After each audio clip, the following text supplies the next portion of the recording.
Namaste, Gauriji. Can you Namaste, Acharya ji. see me, hear me? Yes, the fellows and the entire team of People for Animals Public Policy Foundation, People for Animals Uttarakhand, they're all here. Wonderful. And we're eagerly waiting to hear you. Wonderful, wonderful. So let's begin. Yeah, first of all, my deepest gratitude that you could take out time today to address, a very like-minded group of people here. We align with the values that you are so known for teaching the masses, and we are struggling to get the same message across. So I think this will be a great interaction. To our team, we'd just like to introduce you in a moment. So, guys, Acharya ji is basically, he's a very learned fellow, very well educated, much more than me and much more than so many of you. He left all of his worldly and his corporate job and everything because he wanted to, in his search for wisdom. That's what my understanding is. And that he has not only attained it, but he is sharing it widely. The wisdom that our civilization basically nurtured and has continued on, and that we are now somehow forgetting, is something that is his mission and his NGO's mission, that is called Prashant Foundation. He's also an author, a very widely read author, and a very widely heard teacher. And at this time, you all have done your homework on him. So you probably know and seen his wide following in the country. He's also a very celebrated vegan. And while we are all ethical vegans, that's where a point of convergence that I see, and that we understand from him how our message is sort of based in logic, but is very misunderstood, understood by very few, neglected, just a small, very tiny, echo chamber we've got where we keep talking about it. But the general masses probably will explore ways with him and understand from his wisdom how to, fine tune our message so that it, goes out in a powerful way, and people are able to see what is absolutely there in front of us, which is, it's an inevitable future, if there has to be a future for this planet. But we just keep avoiding it.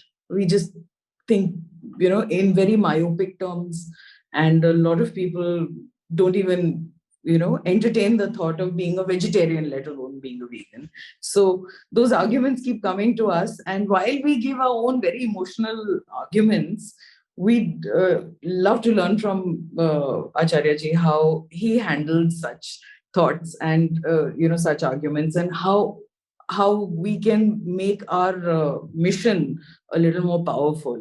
Our mission of making the world a little more compassionate.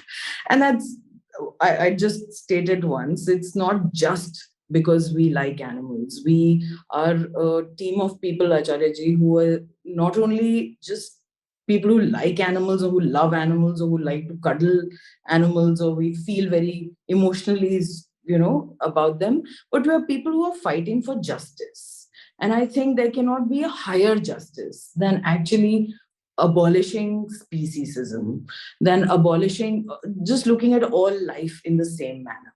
That we feel is the justice that we wish to sort of communicate. So it's for the good of everybody, not just the good of one dog or one elephant or one bird, but for the good of everybody. So we'd love to know your thoughts on veganism first, and your likewise. First of all, Gauriji has been just too generous in introducing me. Like you all, I am just a fellow struggler, far from successful. I understand that in the shared mission that we have, you face daily obstacles. So do I. and my friends and my team here. So it's much the same story, same challenge and same pain. And that brings me to how I address the whole point of veganism. Same story, same challenge, same pain. That's where the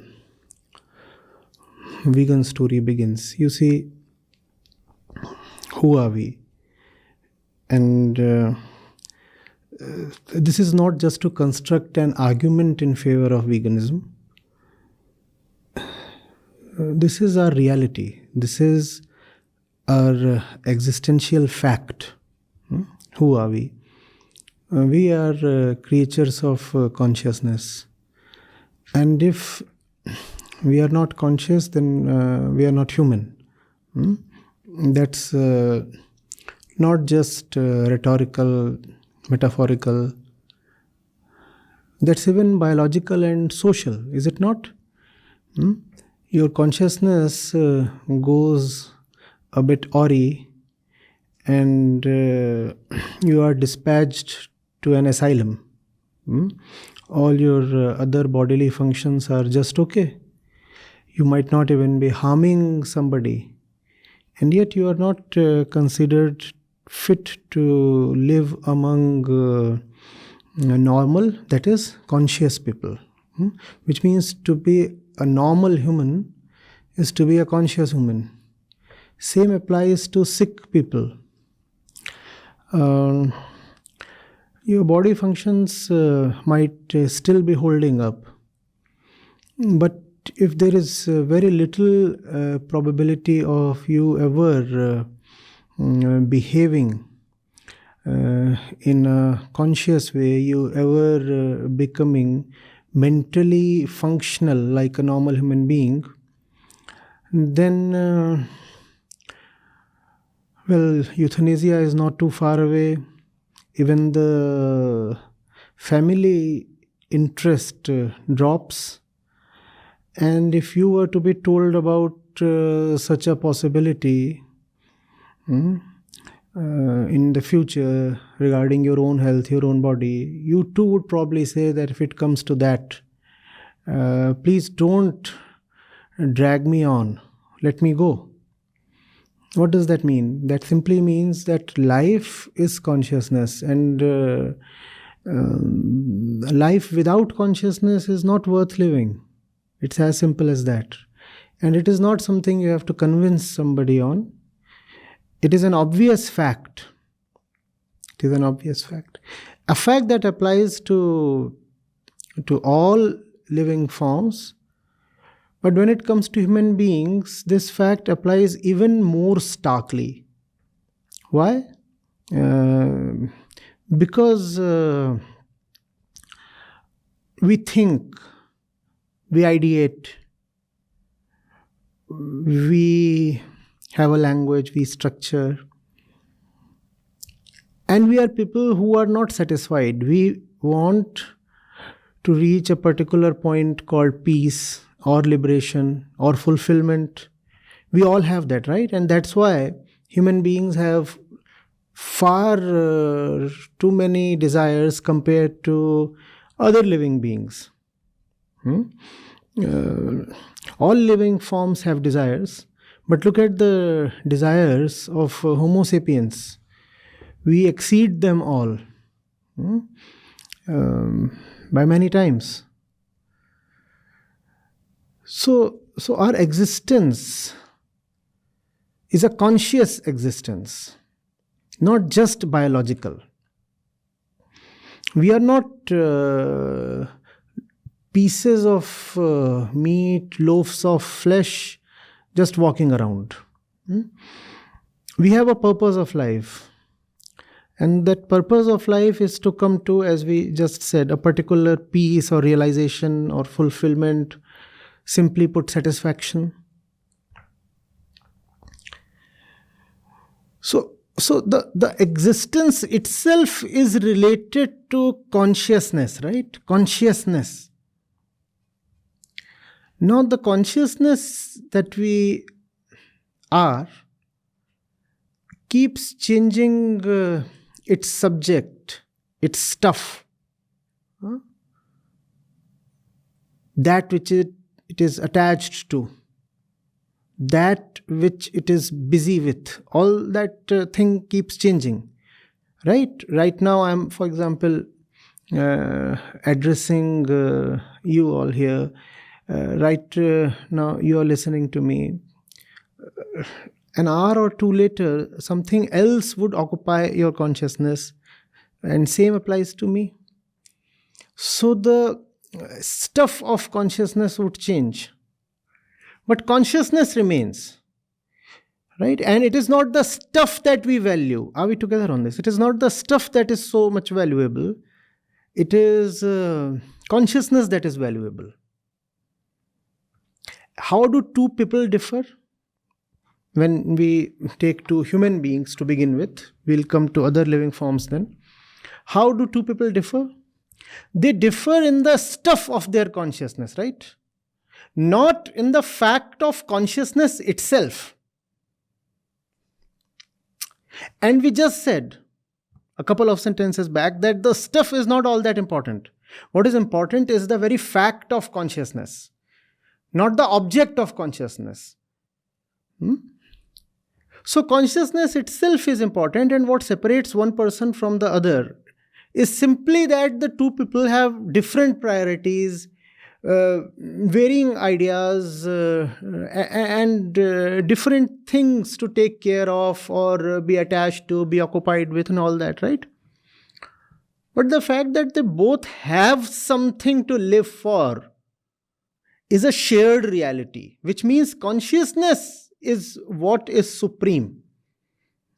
Consciousness is what makes us alive, and equally consciousness is what we live for.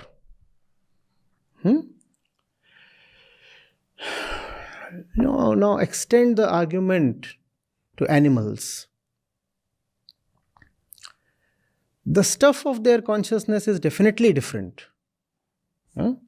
We might be thinking of discoveries, inventions, literature, art. Animals don't think of that.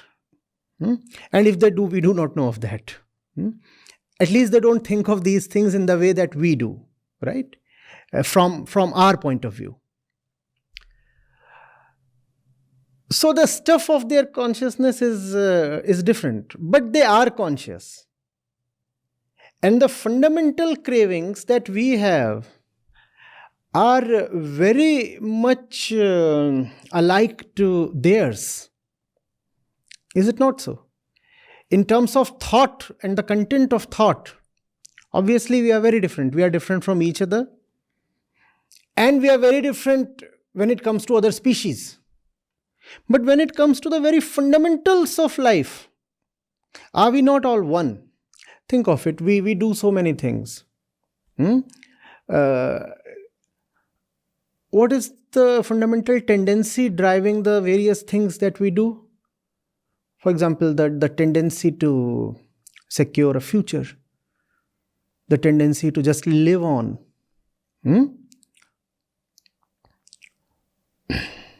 Schopenhauer, it was the will to live, the will to just continue. That, he said, is the basic human existential tendency. I'm asking, don't animals have that tendency? At the root of all consciousness is the will to survive and continue. We don't want to die. The animals too don't want to die. Right? We feel pain, we suffer, so do animals. The reasons might be very different. Often the reasons are in fact not too different. Separate a human mother from her baby and you see the suffering. It's very apparent. Separate a cow from her calf and the suffering is much the same. So the fundamentals of consciousness we share with animals. To some extent, to a lesser extent, we share those things even with plants. And if we want to go deeper than that, then even with organisms that have just a few tissues, basic, or just even a single cell, like an amoeba or a paramecium, the will to continue living is found there as well.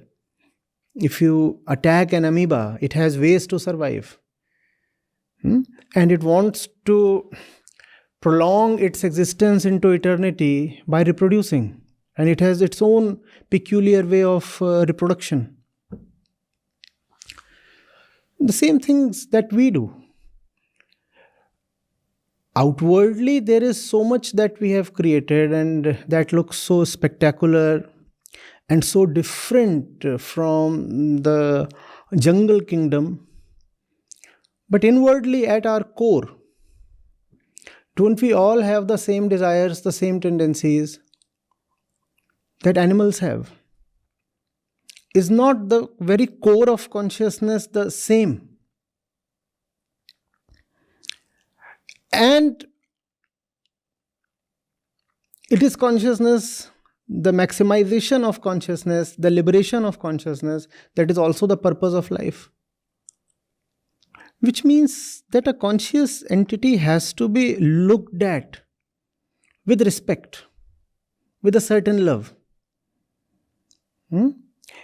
If you want liberation of consciousness, how can you hurt another conscious being? Especially when you know that it is the stuff of consciousness that differs, not consciousness itself. If your own consciousness is worthy of being taken care of, being nurtured, and being liberated, how can the same consciousness, when seen in another living being, be abominable, negotiable, violable? The same thing, when I see it in my own self, if it is respectable, it will remain respectable even if it is seen in somebody else's self. Right? If I really want to eliminate suffering, then suffering is what I want to eliminate, not just my own suffering. Because as long as I keep saying my own suffering, this my own itself remains the cause of suffering. This localization of consciousness itself is the limitation and the constraint and the bane of consciousness. I want to be happy, right? We all want to be happy. Why are we unable to be happy? Because we want to be happy at the cost of others. So I want to say, I want to be happy and I want to have my own happiness. So this my own is what prevents true happiness from coming to me. A very localized and limited and individualized happiness is what I want. I don't want happiness. If I want happiness, it would be an impersonal happiness that I would share with as many beings as possible. So, if consciousness is my goal, or happiness is my goal, or freedom from suffering is my goal, and I'm true to my goal, then I'll want these same things for others. And if I want these things only for myself, then I cannot have them even for myself. That's a rule. If you want these things, these best of things that life can offer, only for yourself, then you will not have them even for yourself. But if you want them for everybody, then you will have it for yourself as well. So if I want my happiness at the cost of somebody's life, the thing is, the poor thing will lose its life and I won't even get what I want to get at the cost of his life. So it's a double whammy. Nobody gains anything. No emotions involved. It is just mathematically a loss-making proposition. It's simply bad existential economics. I wanted happiness by consuming that other person or animal. That's what we want, right? Otherwise, there is no need to hurt the other. So I hurt the other thinking that happiness is a zero-sum game. I throw sadness upon you, I inflict suffering upon you, and wishfully, I think that will give me happiness. Happiness to my consciousness. There's a problem there. You are trying to violate an inviolable rule. It's a rule of existence, Prakriti. That these things cannot be had in isolation.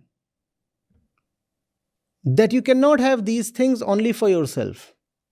These are the most subtle gifts of living that cannot come to an individualized person.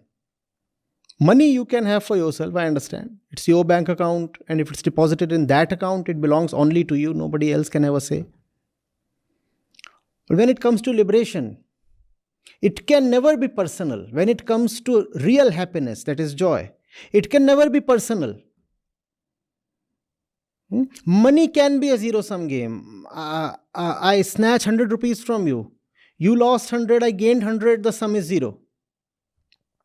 The same cannot be applied to happiness. I cannot take your life and enhance mine. If you have lost your life, in the bargain, I too have lost mine. Equally, if I can enhance your life, I have enhanced mine. We are inseparably connected. And the name of the connecting tissue is consciousness. That's what we share, we all.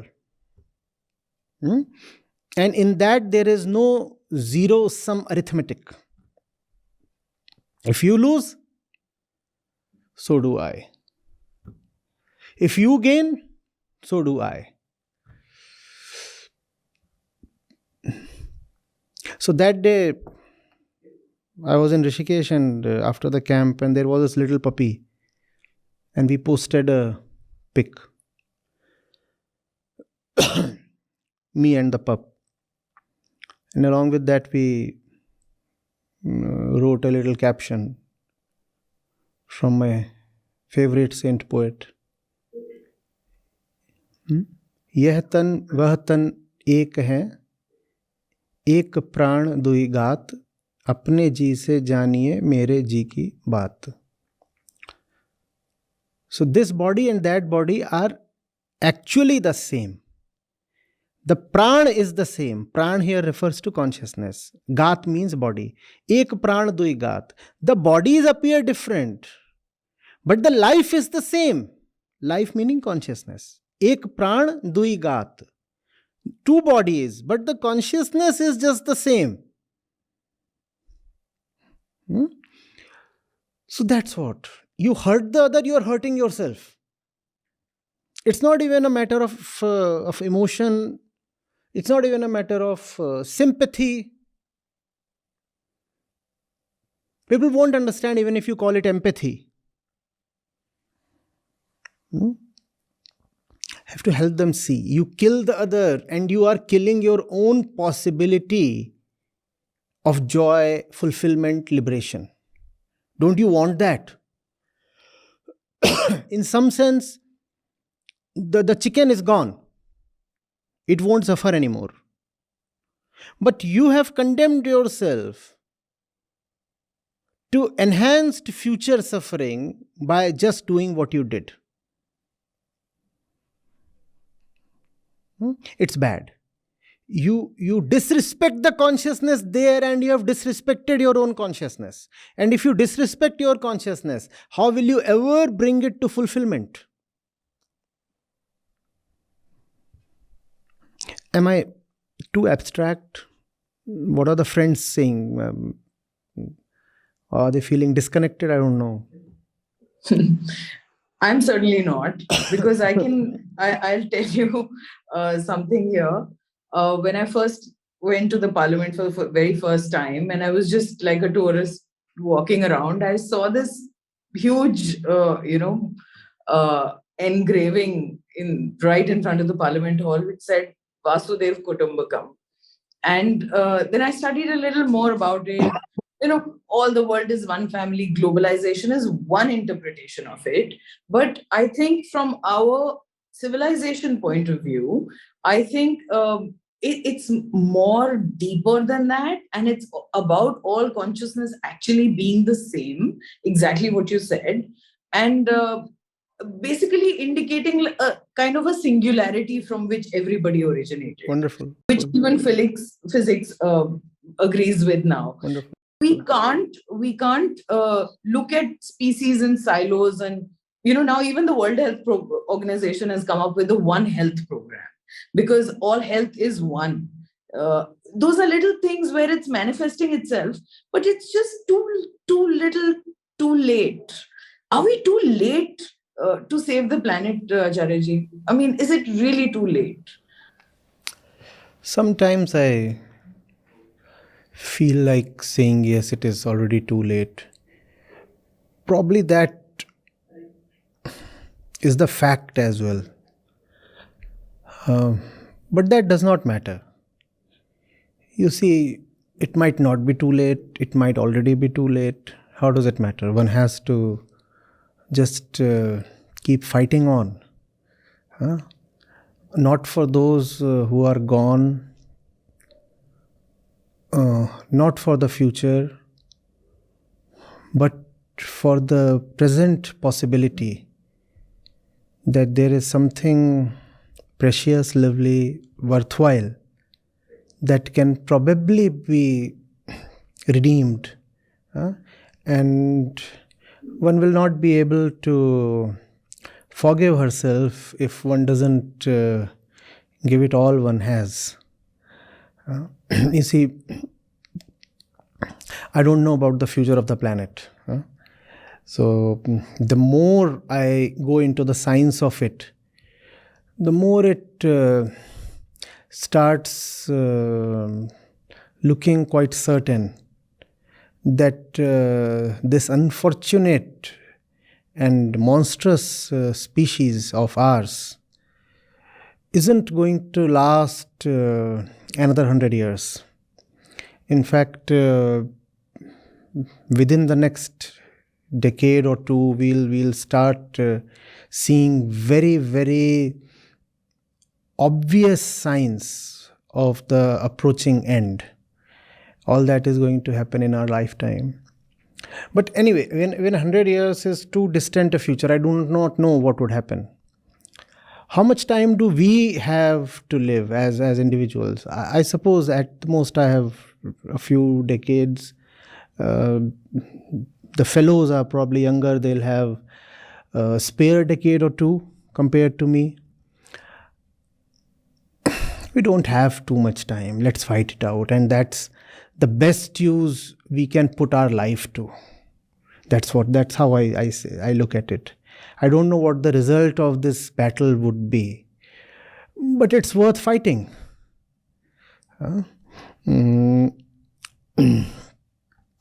Calculations tell me that the odds are not in our favor, right?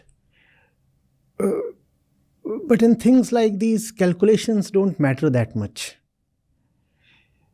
Even if there is just a 0.1% probability left, one would still give it everything. It's like having a loved one in ICU or on ventilator. One cannot give up. One fights till the last breath. So that's what we can do. And I also know that our individual efforts are probably not going to suffice. So one waits for creation to throw up something quite unexpected. It's not as if we are the sole guardians responsible for the entire creation. Things happen, and strange things happen. They say truth is stranger than fiction. One COVID had the potential to teach us so much about the fragility of our ecosystems, about the impermanence of all that we have, and about the helplessness of all man-made support systems. So we never know what's in store and when an opportunity might present itself. So let's just keep doing the maximum and the best we can. And even if nothing comes out of it, it would at least be a life well spent. We can die in peace.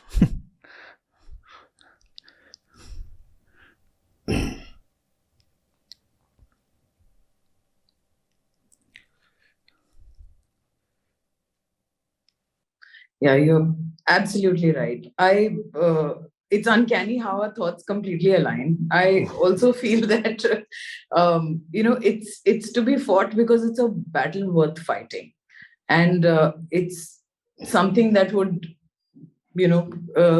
joy or not, but it at least does not give us the guilt at the end of the day of having done nothing. So while we see too much, it's just whatever little bit that we can spend our time doing to make things better. Thank you so much for your answer. There's one question that kind of just goes into everybody's mind, and we secretly discuss it with small groups, but we want to probably ask you about it. There is a certain segment of vegans who are anti-natalist vegans. They think that the world is not worth multiplying in. We will not have anybody else in the world because it's just way too much. The resources are not enough, and we would not subject anybody else to it. Is it ethically right, or is it ethically, morally duty bound? People should bring more people so they can raise them in a, I don't know. It's a very conflicting thing, and people are not able to find their moral correct strong ground to stand on. What do you have you ever thought about it, Acharya? Yeah, I think about it, I speak about it, and I think I'm quite unequivocally in favor of it. You see, it's not a personal choice anymore. Yes. I bring a child to this world, and the kind of resource consumption that implies simply means death to thousands of trees and lakhs of animals, and it's a geometric thing, no? It's not just one being that I bring to the world. The being that I bring to the world would continue to multiply. So if you look at the entire geometric series, when I have one kid, I have actually had maybe 10, 20 or 40 kids. That's what it means. Purely from the point of resources, does the earth have enough to sustain or tolerate even one more individual?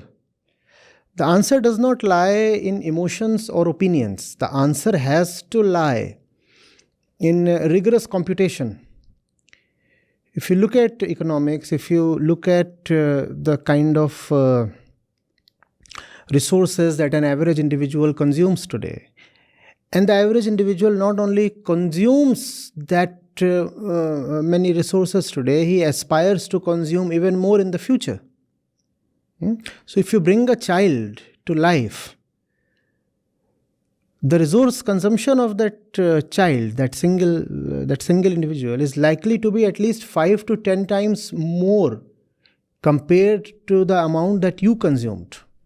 And we are not even talking of the fact that the child will beget even more kids into the world. So I have a baby, and that means slaughtering so many animals. We should be talking in lakhs. Just for our consumption, every day we slaughter crores of animals. Even the number on a per minute basis is staggering, is it not?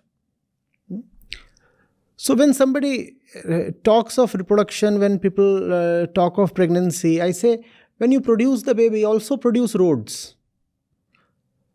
Also produce school, also produce an apartment. How does your responsibility end with just getting a baby to this world? Now the baby will need so much. From where will that come? From where will the road come? Otherwise the road is jammed. Because of your baby, you need an extra lane. To have that extra lane, you will have to slaughter so many trees. From where will the air come? You know of the AQI, you know of the pollution levels. From where will the coal come? Where will the steel come? The electricity, where will it come from? The kid will surely want a car. Where will the car come from? All of that ultimately crashes upon the environment. Right? Because the environment can't speak and can't resist. You produce a baby and you tell your neighbor, now that I have a baby, I need extra space. So I'll violate your premises and occupy one of your rooms. Will your neighbor allow that? Your neighbor won't.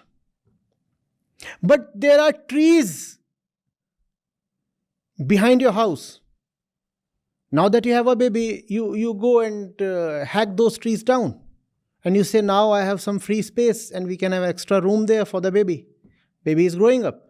The baby doesn't always remain a baby. So you want an extra room. The trees won't resist. The neighbor resists.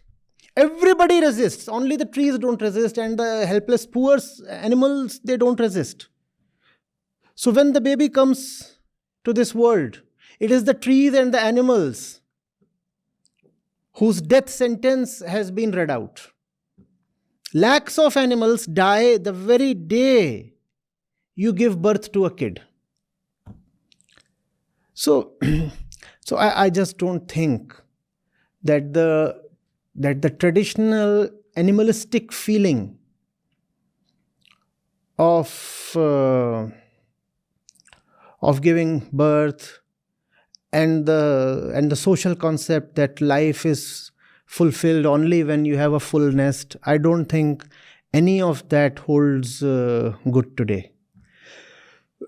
But practically, I also know that in both men and women, especially in women, there is a biological and a social urge to give birth. And not all individuals will be intelligent or compassionate enough to listen to arguments or listen to the truth. So to them I say, if you want to have a baby, have one. Have one and stop at that.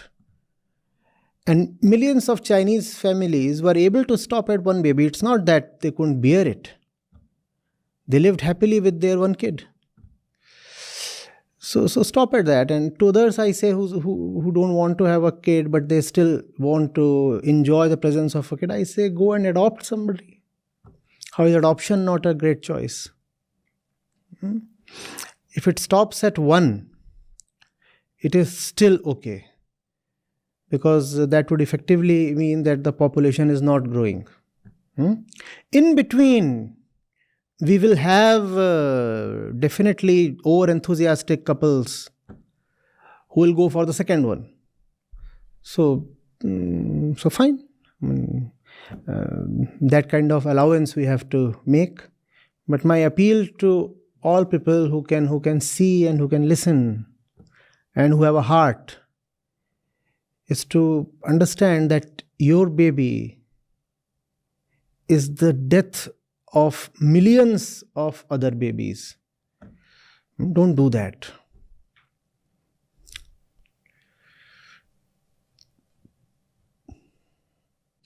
Thank you for putting the message out so clearly. We've only just spoken about it, not trying to offend anybody, but basically it's the truth that we all have to confront.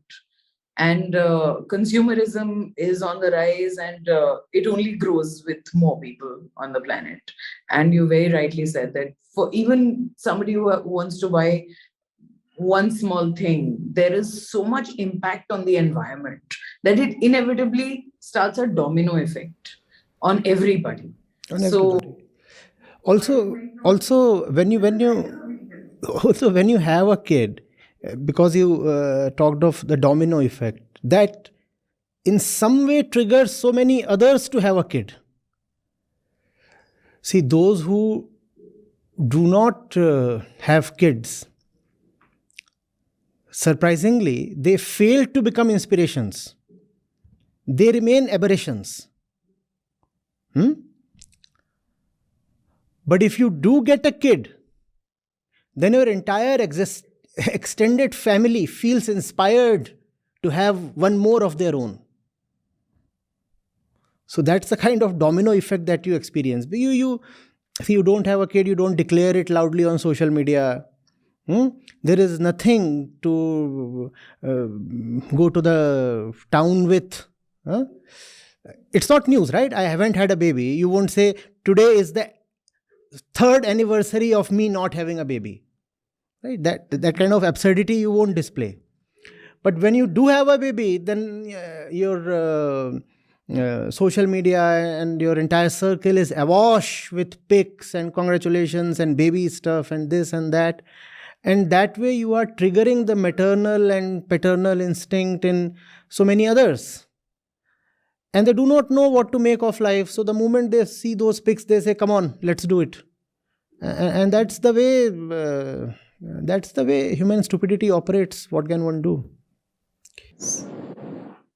That's so true. That's so true. So you just spoke about social media, Acharya.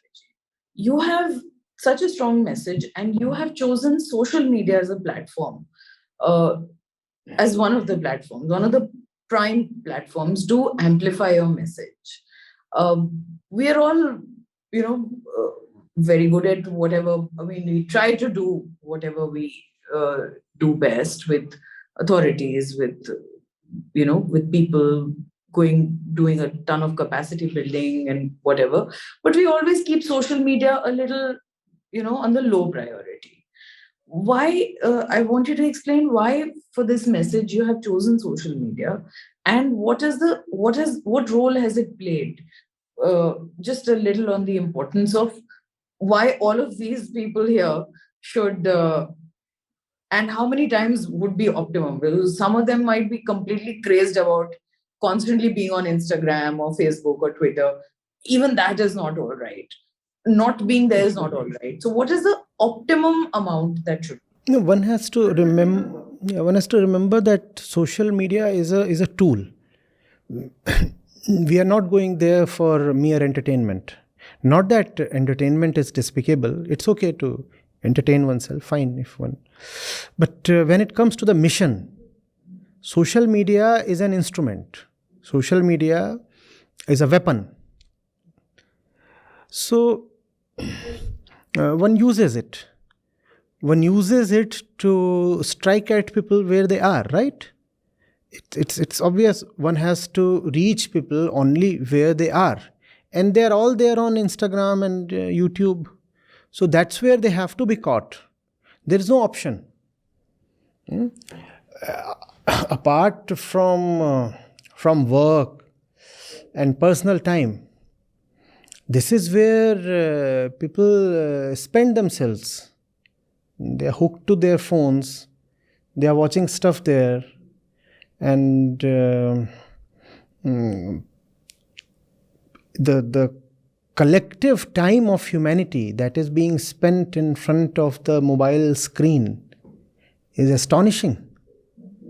If we look at the 800 crore people that we are, and if we talk of smartphones and internet penetration, that would mean probably 500 or 600 crores of us have access to social media.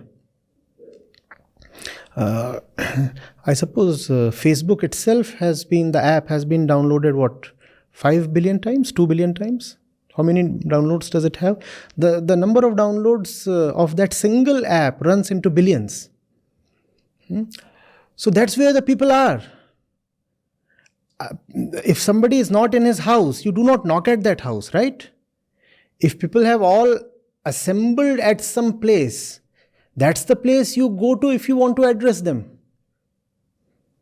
So that's what. But as professionals and as missionaries, obviously we remember that for us social media is work and very dedicated work. It's just that the rules of this workplace are very nascent, very tentative. They're still evolving. So one has to learn on the job.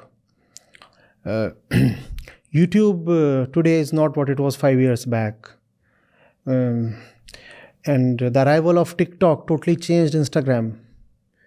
So it changes. It changes and one has to keep pace. If one doesn't do that, then one loses the audience.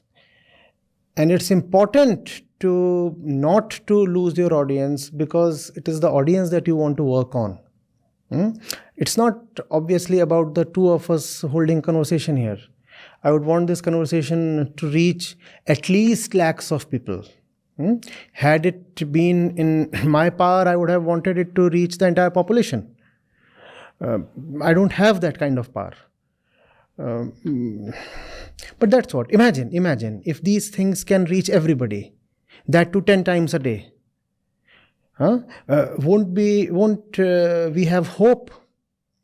We were just talking of the odds being stacked against the survival of this planet, against the success of compassion.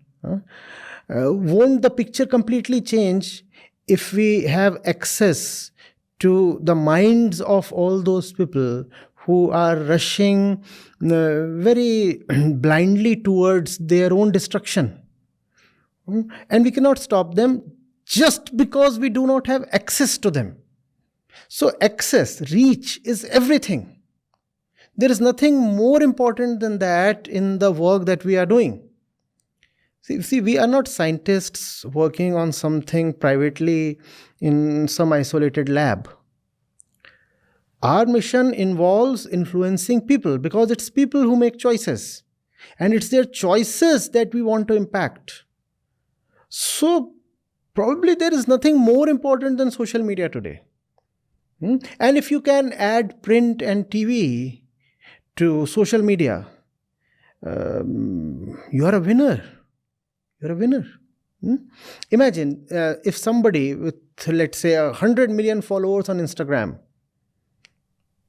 could have a change of heart, a burst of sudden enlightenment, and dedicate himself to the cause of animals. Just imagine the kind of impact that would make.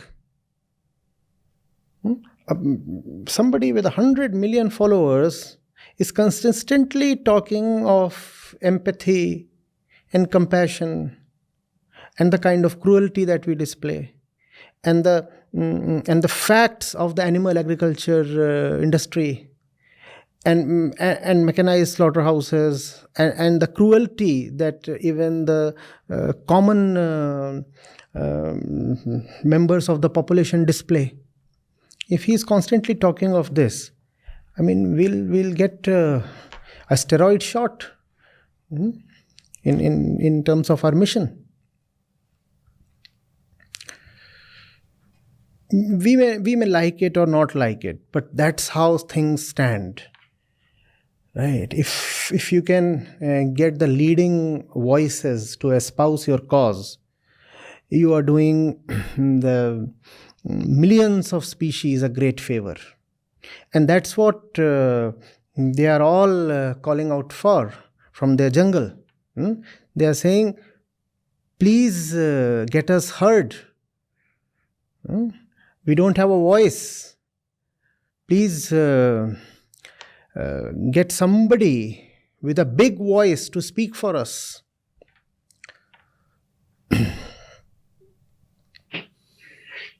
Yeah. So, yes, you're right. It's an amplifier like no other.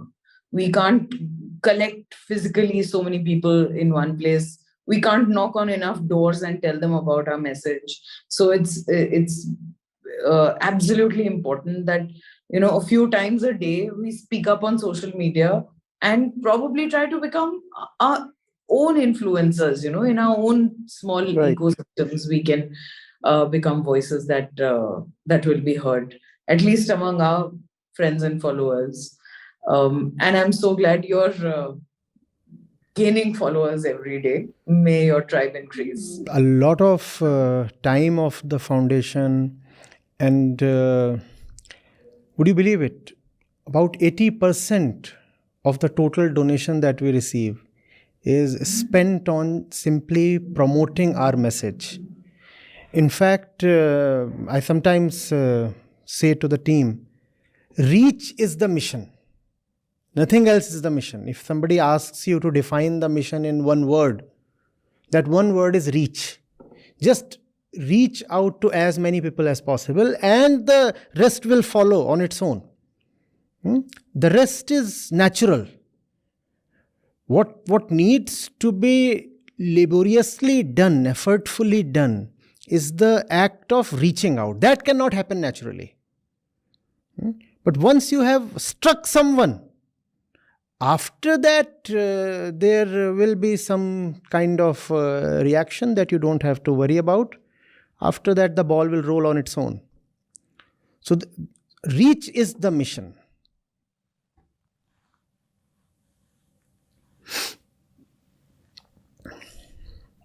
That's true. And it's both very simple and difficult at the same time. Yes. You can do it on your phone, you can do it on your computer, but you have to fine-tune your message and know a little about it, understand, and be very perceptive about what the mood of the audience is. Yes, I'll share the difficulty with you. The difficulty in that is when you come to know that it's all about gaining reach, then, as I said, 80% of all that you have, including your own time, your own energy, gets invested towards reach. Which means that you start taking your content a lot for granted. You see, 80% of yourself, if I talk of my own time, if a lot of that is going just towards reach, then I have to be very sure that my content is worth it.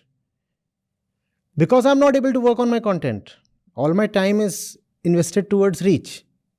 So that's the problem one faces. The content is the stuff that I want to reach to other people. The content is the stuff that I want to reach to other people. But because reach is so important, therefore I cannot work on the content.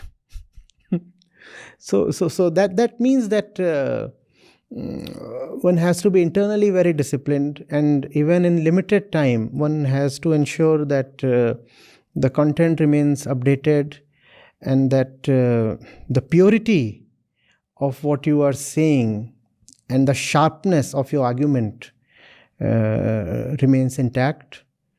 And it's a challenge, but yes. Yes, that's right. Thank you.